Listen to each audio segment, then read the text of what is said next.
had the good fortune of being able to be a guest on Julia's show, Cooking with Master Chefs, and I really got to see her work from the inside. You know, not only as a viewer, but to be part of seeing her process.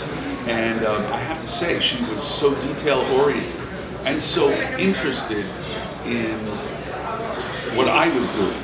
I was cooking with her, and it was filmed at her home in Cambridge.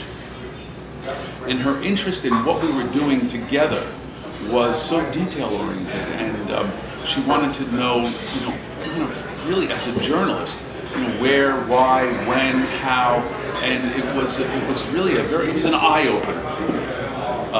And yet, you know, she was so much fun to watch. She just made it exciting. And we do credit Julia with so much of food television, and in the good direction. I mean to say that we learned so much from watching Julia because of her big personality. She was able to make something that might have seemed very dry and maybe even arcane, classical French cooking. She made it fun, exciting, and alive, and real, and present for us even today. Watching those shows today, you want to recreate her recipes. In fact, I think that's a great idea for a book and a movie. But really, you do, because she makes it a living, breathing thing. Each dish that she cooks. Today, food television over the last 2 decades has gone from, you know, almost non-existence, except for a few programs on public television, to being a big part of our popular media culture. And I think that in the real sense, it's a great thing, because the more we discuss food, the more we see food, there's always going to be different levels. There are always going to be different sense of commitment. There's always going to be entry-level topics, and there's become so much pop culture sort of food programming that's really just pure fun. It's just fun entertainment. And who would have thought that food could be entertaining?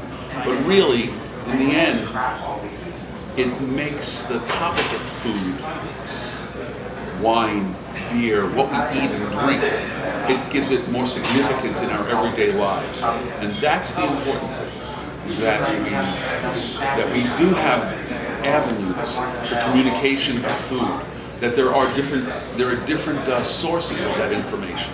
Some of it might be game shows, and some of it might be really cooking, watching people cook something, but in a way that can really make it live and breathe, so that we want to live along with them. Food cooking, food television, and cooking, watching people do that thing has become a little bit like watching sports on TV. You know, you kind of live through the person that you're watching.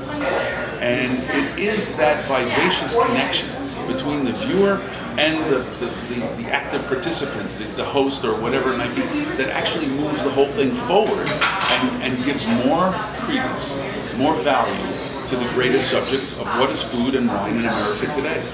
And I think that the AIWF, as a foundation organization, deserves not only our gratitude for what they've done, but they deserve our respect for what they're doing, but they need our support for what they can do tomorrow.